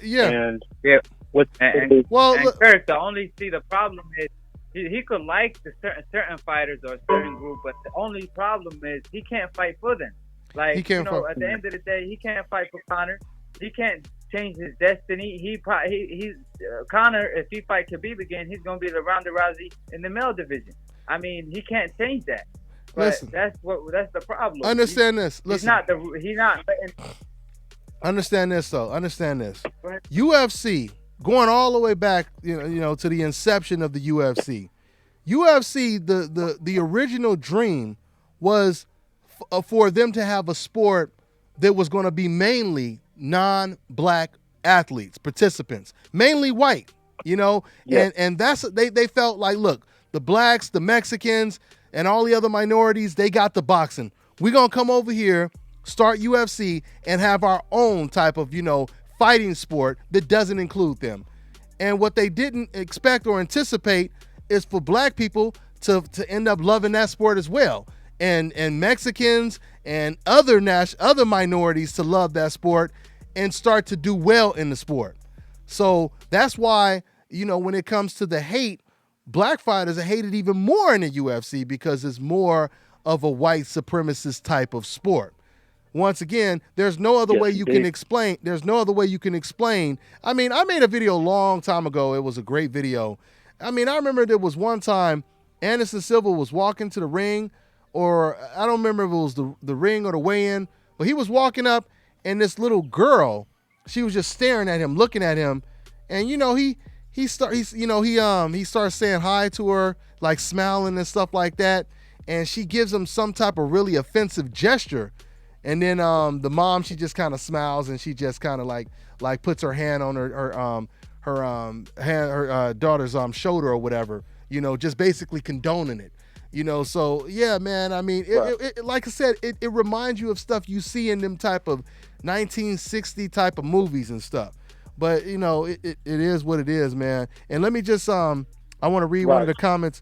I want to switch gears and read one of the comments. My girl Dahlia, shout out to my girl Dahlia. She said, take a poll on Sean Porter.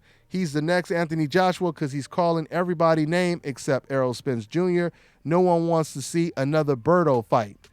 Well, Dahlia, even if we were to do a poll, it wouldn't really matter because Sean Porter is not using the excuse that the fans don't want to see it. In fact, it's the contrary. He's saying, I know that's a big fight, but he's trying to use other excuses. He's trying to say that, the business aspect won't allow the fight to happen. But if you guys notice, Sean Porter has not gave us one excuse why the fight hasn't happened. He hasn't gave us one type of detail of, they're not offering me enough money. They didn't want to sign a rematch clause. They didn't want to, you know what I'm saying? If it was a business roadblock that was stopping this fight from happening, why wouldn't you explain to the fans, you know why Sean is not going to do that? Because there are no excuses for him not to take that fight. He's going to get paid well in that fight. Al Heyman is going to make sure both him and Errol Spence get paid well in that fight. So there is no excuses. All he can say is, the fight will happen one day. But he's not explaining why he's not taking the fight. And once again, Errol Spence ain't making no excuses. So, and for the people who say, what about Al Heyman? Does Al Heyman have something to do with this? You guys have to remember, Sean Porter is saying the WBC may want me to do other things. He's not saying Al Heyman may want me to do other things or this and that. And if it was Al Heyman, Sean Porter would have never said this is the easiest fight that can be made. You know what I mean? You really fucked up when you said that. Once you said that, all the excuses were off. You know what I mean? You can't use no excuse when you say it's the easiest fight that can be made. Go ahead, Reggie. Right, and the other thing with the fighters that make up these lies to try to cover their dust, the fans that defend these dudes, the one thing people forget is what age we live in. We live in the age of information. This ain't no archaic age, industrial age. Everything can be researched and found. Mm-hmm. So the causes for lies, you guys have to end that stuff. Fighters, promoters, all your other liars, and just be real. It's the age of information. Everything's find out. Information's put out in a millisecond. Just like your poll, you put out a lot of information on what the fans want, and we can find lies behind why fighters ain't taking these things. So gotta keep it real. Age of information. Yeah. I mean, even the mandatories, they changing it left and right. It was supposed to be Vargas winner versus Delorme. Then that was a draw. Then they couldn't use that. Then now Gilberto, what the hell he do to get that position? And who want to see that? And then you got Keith Thurman, who ain't even fighting yet. He haven't even announced his return. So how you gonna tell me these the three mandatories you got? And if you fight for to unify a division, you don't have to fight your mandatory right away if that's the case. Yeah. If you're gonna unify the division. Of course. So we know Sean Porter, the fight could be made because Sean Porter said he wanted the Errol Spence fight next, Then fight night, he said that's the easiest fight to make. Then Right. 2 minutes later, post-fight interview, he talking about, oh, if this fight don't happen, it's not my fault. What the hell? Yeah, How you yeah. gonna just throw How that you in go? there like Yeah, that? yeah. Just make an excuse like he already knew the fight wasn't gonna happen. Something else you guys have to think about.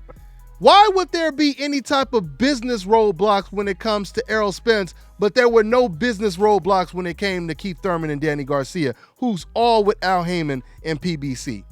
You see how this doesn't add up? It don't add up at all. It don't add up at all.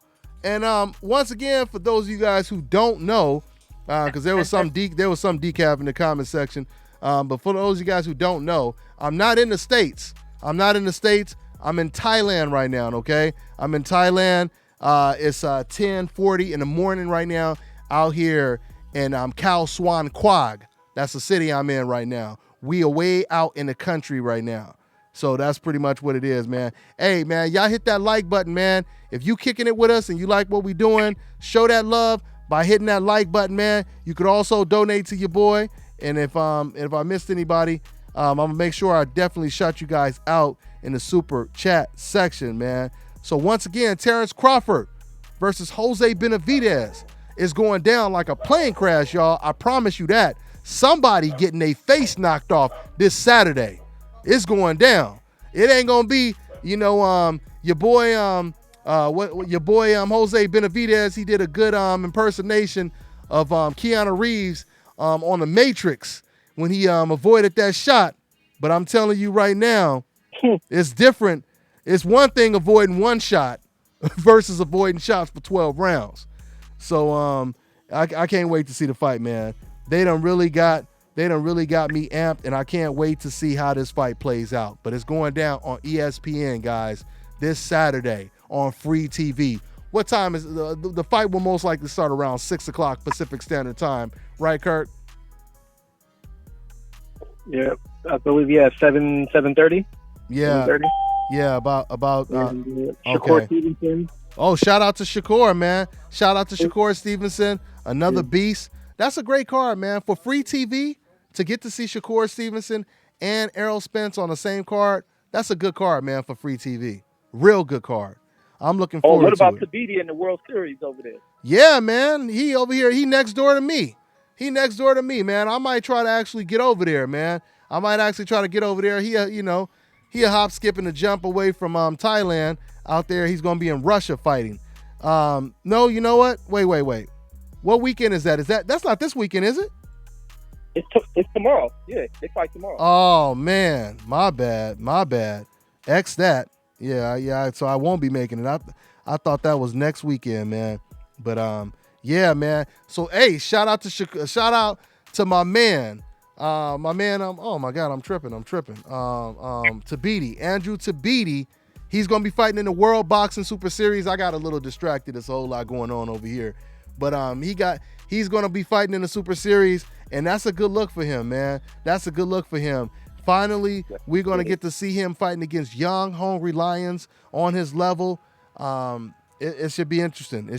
We'll be talking about that fight on Sunday's show. Make sure you guys tune in to Sunday's show, all right? Tune in to Sunday's show, and it'll be 6 o'clock Pacific Standard Time. It'll be 8 a.m. out here in Thailand, so that's what it is, man. If you guys want to call in, make sure you guys call in.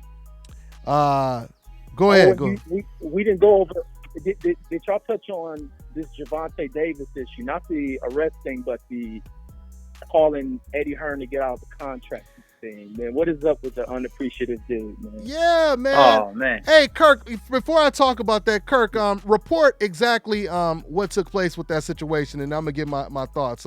So yeah, Tank, he definitely asked out of the contract, but elaborate on that a little bit if you can, Kirk. I believe he was on social media on Twitter, and I think wasn't he doing like an at Eddie Hearn, asking about how much, basically just trying to get a ball park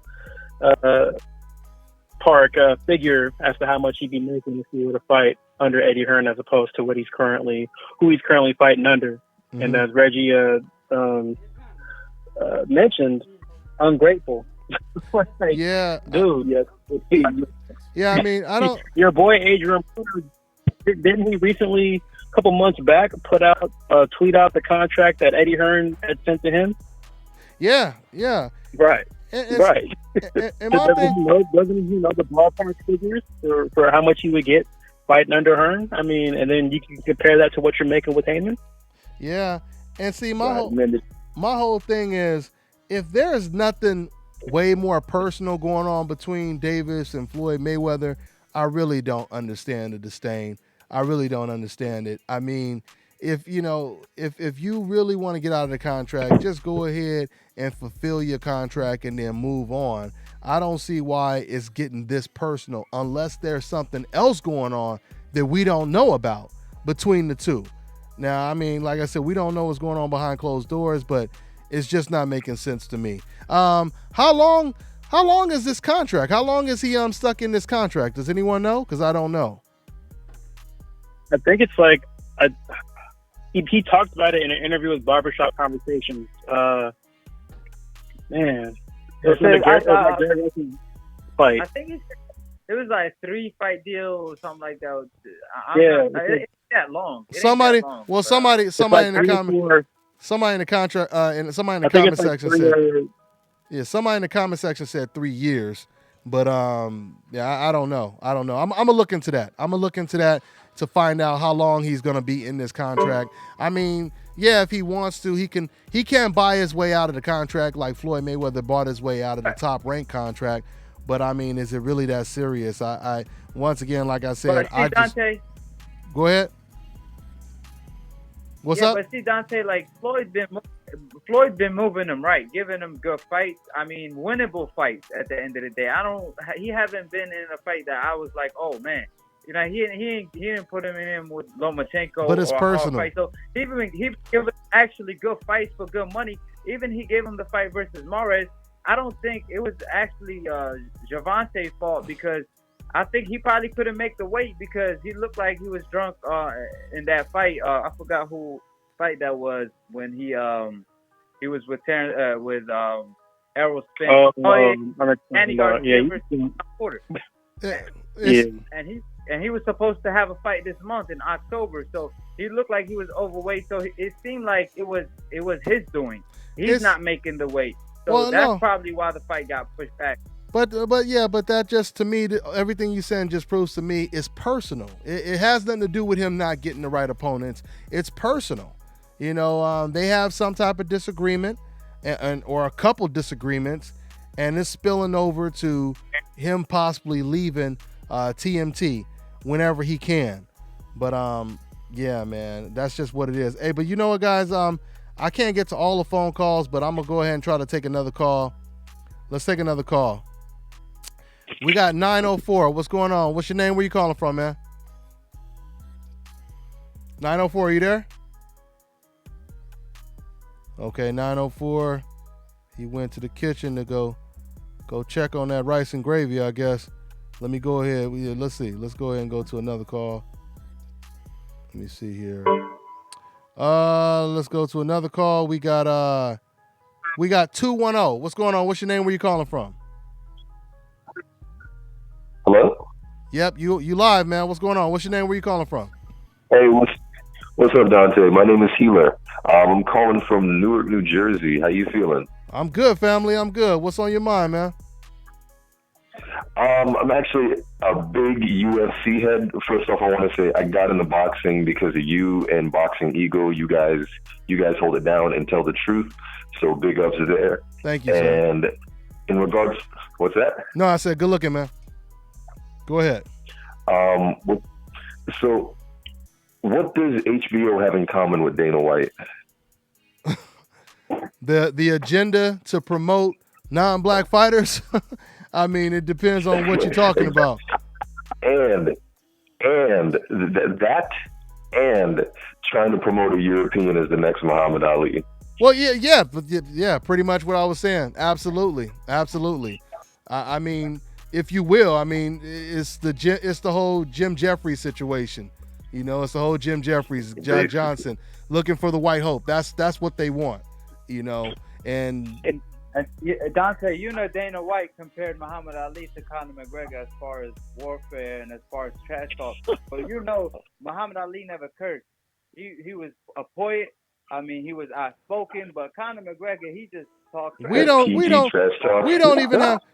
even have to break down a contrast when it comes to that comparison.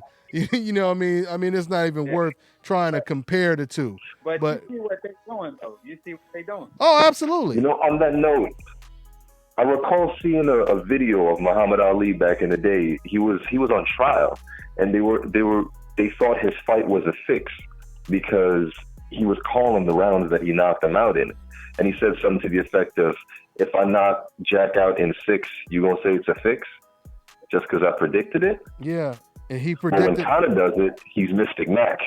Mm-hmm. Yeah. Right. Yep. Right. No, excellent point. Yeah, we know the Dana program because Mystic Mac, greatest finisher of all time, according to Joe Rogan and everyone else in UFC. And, right. And Dana aligned himself with them guys because when he was hyping the UFC, when he had the Chuck Liddells and all them acting like they're the baddest people on the planet, there were fighters in that Pride organization. I don't know if you guys follow that, but that's where the real talent was over in Japan. America with UFC, when he got these TV deals, which he was able to blow that up. When Pride fell apart and Rampage and all of them came over here, He took all their fighters. It changed the complexion of the UFC. Once Pride fell apart, Rampage and everybody got over here, his agenda fell apart. He's been an angry cat. And you know what's funny? Because it's so obvious, you know, the perception of how blacks are treated in UFC. Because speaking of Rampage, when Rampage first came over to the UFC, it was a big deal. You know, he came over to the UFC and people were laughing at his jokes. He was funny. When he was winning, he was getting cheers. Soon, it wasn't until he knocked out Ortiz, what's his name? Liddell. It wasn't until he knocked out Liddell, Chuck Liddell. That's when all of a sudden they rained booze on him. And from that point on, all of a sudden, no one was laughing at his jokes no more. He was getting booed every time he came to the ring. Everything completely changed. They did the same thing with John Jones. When John Jones leading up to his title match, they had no problem with John Jones winning. Soon as he was fighting for a title and he won, that's when all of a sudden it all changed overnight. So yeah, we know what time it is. We know what time it is at the end of the day, man. But good stuff, man. I'm just glad. What's up? And Dante, making that comparison with HBO, same thing with Rigondeaux. They started hating him when he defeated Donaire. Oh yeah. Absolutely. He defeated Donaire. Absolutely. The hate. Yeah. And Bob Arum, Bob Arum kind of led the charge on that one because right after Rigo has his best win, who came forward when he was smaller than Donaire. And then Bob starts saying, "Oh, that was a boring fight, to fight like that, et cetera, et cetera." And then everybody just completely they whiteballed him, if you will. You know what I'm saying? So yeah, man, that's pretty much what it is, man. But yeah, man. Hey, but thanks for your call. Hey, Dante. What's up, family? Hey, before I let you go, I've been wanting to talk to you. So I love what you're doing, and I'd love to sponsor you. You can check me out at Instagram, focus.ball. That's a boxing training gear I invented. So I guess we could talk about something. I'd love to send you something on a monthly basis, something like that. Hey, we'll touch base. Hey, I appreciate it, family. Hey, can you do me a favor? Can you go ahead and shoot me an email it's just Dante's Boxing Nation @gmail.com. Can you send that to me? Gotcha, fam. And what is your website? What is your website again? I'm gonna go ahead and type it in. Instagram. You guys can check me out. You guys can check me out on Instagram at focus.ball. That's the focus ball. Focus.ball. Okay. Yeah. Okay. Hey, good looking, and that's family. for getting your striking game to the next level. Thank you, fam. Have a good night. All right, you too, man. Thanks. Or good morning, rather. Yeah. All right, man. Take care. Good stuff, man. Good stuff from my man right there. Appreciate the love, man. Once again, man, this is what it's all about, man, is getting this message of truth out there and people not being afraid to address the double standards. If you're one of those people that says, "Hey, I don't want to hear about this. It's hurting my ears. I feel uncomfortable. Stop it. Stop it. It's like kryptonite. Stop talking about this kind of stuff." If you one of them type of people, then that's because you are the people we're talking about. The only way you should feel uncomfortable about hearing about double standards and racism is if you are one of the racists. There is no way, even if you didn't have an opinion on this topic, then you stay neutral and you don't say anything. But for you to go out of your way and say, can you please stop talking about it? Please stop talking about it. That tells us you're one of the people. That tells us you're one of the people. Because if you can go out of your way and you can ignore people that are calling, people in the comment section that's calling people racial slurs and all that, you can ignore them, but you got a problem with the people reporting racism, you got a problem, then you one of them. Somebody said in the comment section, I'm trying to go back to it. Once again, I want these cats to call in. But he said black channel. I want you to think about what that implies. If we talk about racism and someone says black channel, what is that? What is he basically saying to us? He's saying, I don't care about you damn black people dealing with racism. That's black people's problems. That's a black channel's problem. We don't care about that. So we don't want to hear about it. So if you don't care about the black race, why are you even here? If you don't care about racism, why are you even here? The channel is not for you. You're not invited to the party. So if that's the case, you should not be here, man. That's pretty much what it is. Hey, let's go ahead and try to take another call, and I'm gonna go ahead and wrap it up. 617. We got 617. What's going on? What's your name? Where you calling from, man? What's up, Dante? I'm Tom from Boston. I think I spoke to you a couple weeks ago, man. Yeah. What's going on, Tom? Yeah, so I saw the McGregor fight. I actually got a couple things to mention, but I'll start with the McGregor fight. I'm glad McGregor lost. He's been proven to be kind of a racist dude, his racist rhetoric. And when he's in the ring and getting his ass beat, he's over here telling Habib, like, oh, it's just business or whatever. I don't know. Habib, to me, acted like a real G. He beat everyone's ass. So I got no problems with what Habib did at all. Straight up G. Yeah, no doubt. I mean, congratulations to Khabib. And karma is a hell of a foe. Let's just put it that way. Yep. So. And obviously, I live over here in Boston, so I'm a little pissed I don't get to see Saunders fight. Yeah. But I'm hoping, Andre wins. I'm hoping he grabs that belt. And, more American fighters, the better. There it goes, man. There it goes. Good stuff, man. He's fighting. It'll be interesting. I mean, his new opponent, it's like a box of chocolates. You just never know what you're going to get because this guy is undefeated. He's 17-0 with 16 knockouts. I can't even pronounce his name. I know he's from Namibia. Yep. The last good fighter from Namibia was Simon. What was his name? Something Simon. I forget, but he was a good fighter. Yeah, I remember him. Yeah. Yeah, so we'll see what we'll see. I have one more thing to say. Go ahead. So tomorrow's fight, Terrence Crawford, Jose Benavidez. I can't wait. And for me, it's kind of a gauge of how I'm going to view Crawford. I obviously view Crawford very highly, but if he does really well with this fight, that's going to be a good sign, an indicator how he might do against Spence. Mm-hmm. Yeah. Oh, yeah. Well, I mean, I don't know about that, Tom, because Jose has a different style. He has an opposite style than Spence. I mean, Spence is going to come forward. You're right. Yeah, Spence is going to come forward. Spence is a southpaw, so I can't really gauge it off of this performance. But it will definitely make that fight bigger. I mean, I wouldn't be surprised. I'm telling you, I think the first 3 or 4 rounds will actually be close. So we'll see. We'll see how it goes down. I agree because I feel like Terrence is like sometimes he's a little bit of a slow starter. Yeah. A little bit. Yeah. Mm-hmm. But then when he pops off, he really pops off. So. Yep. Absolutely, man. Hey, well, good stuff as always, Tom. I'm gonna go ahead and get ready to wrap it up, man. All right, man. Thanks for calling in. Take care, bro. All right, Peace. man. Yep. Peace. So that's what it is, man. So let's go ahead and wrap this up with some predictions, man, for tomorrow. It's actually Saturday already over here. So, but let's go ahead and get these predictions in.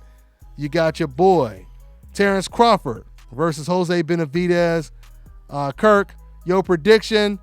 Give me a knockout, a draw, around what rounds you think is going to end. If it is going to be a knockout, what you think, Kirk?